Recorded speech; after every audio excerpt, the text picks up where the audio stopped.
I want to tell you something that might frustrate you at first. All those mornings you spent writing affirmations on sticky notes, repeating mantras, trying to will yourself into believing you're enough. That wasn't building confidence, it was stalling. And I know that because I did it too. I had, I am strong, I am capable, written on my bathroom mirror for months. And I felt just as lost the second I walked out the door every single time. Reframe. Confidence as output. Here's the thing most people get backwards. Confidence isn't something you collect before you start. It's something you earn by starting. It's an output, not an input. You don't build confidence and then take action. You take action and then confidence shows up, uninvited, like a reward you didn't know was coming. Your mood should follow your plan, not the other way around. I moved across the country at 21 with no job, no savings, and no real idea what I was doing. California. Brand new city. My bank account was draining every single week. Rent, food, gas, student loans. It was all outpacing what I had. I gave myself 3 months before I had to go home with my tail between my legs. The only job I could walk to was a gym. I had a degree in exercise science. Perfect fit, right?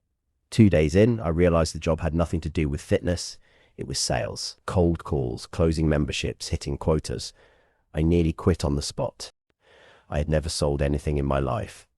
I felt like a fraud who'd wandered into the wrong room. But I also watched my bank balance get smaller every single day. So I made a decision. I was going to figure it out. 5 sales books. At the gym by 6 a.m. Drilling pitches in the mirror. The first time I had to actually sit across from someone and close a sale, I excused myself to the bathroom because I genuinely thought I was going to be sick. I didn't leave. I went back out there. The breakthrough moment when I finally made my first sale, my manager called the whole team over. They cheered. They clapped me on the back. The celebration didn't matter. What hit me, and I mean hit me like something physical, was the feeling inside my own chest. Something had shifted. This vision I'd had of myself, this small and limited version, just cracked open. I started thinking about what else was possible, what other skills I could build, what else I'd been telling myself I couldn't do. That's the evidence your brain was waiting for, not a mantra, a moment, something real that it could point to and say, you can do this. Brain science, survival versus success. Your brain doesn't want you to succeed. I mean that. It wants you to survive. So when you're about to do something you've never done before, speak on stage, start the business, have the hard conversation, your brain sounds the alarm.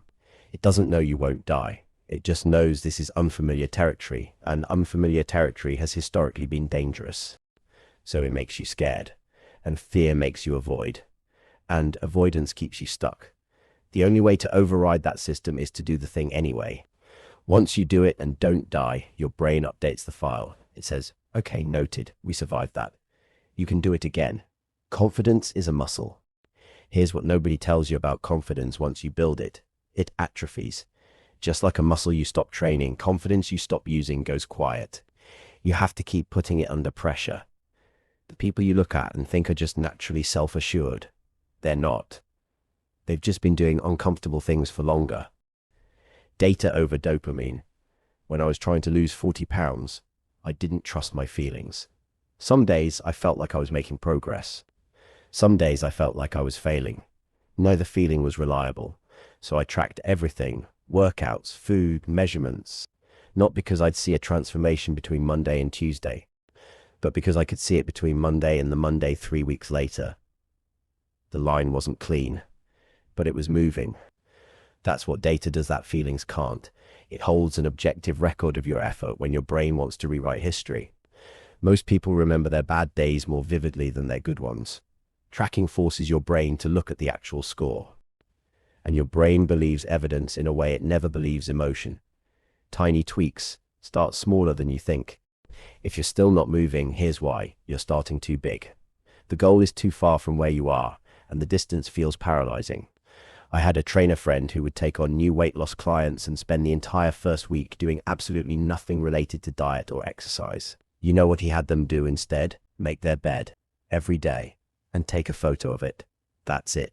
7 days of bed making. Because he knew that by day 7, they'd feel something. They'd have a tiny streak of wins.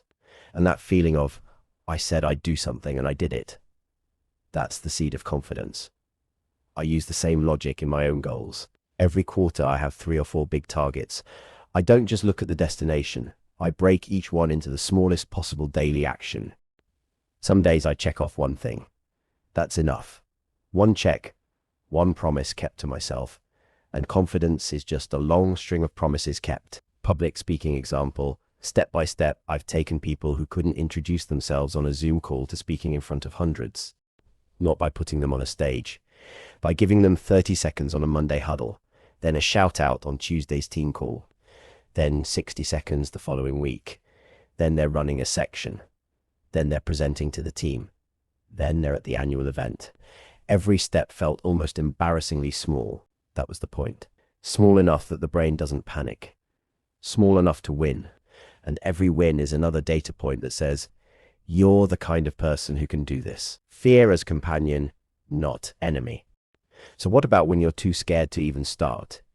Here's the reframe that changed everything for me. Stop trying to get rid of the fear. You can't.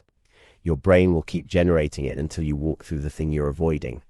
The fear isn't the problem. The belief that you have to feel calm before you act, that's the problem.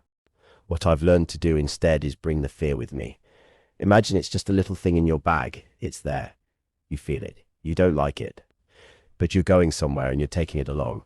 You're not waiting for it to disappear before you leave the house. Every time I get on a stage, and I mean every time, my mouth goes dry, my hands feel wrong, my heart's racing. Then about 30 seconds in, it starts to settle. Within a minute, I'm back.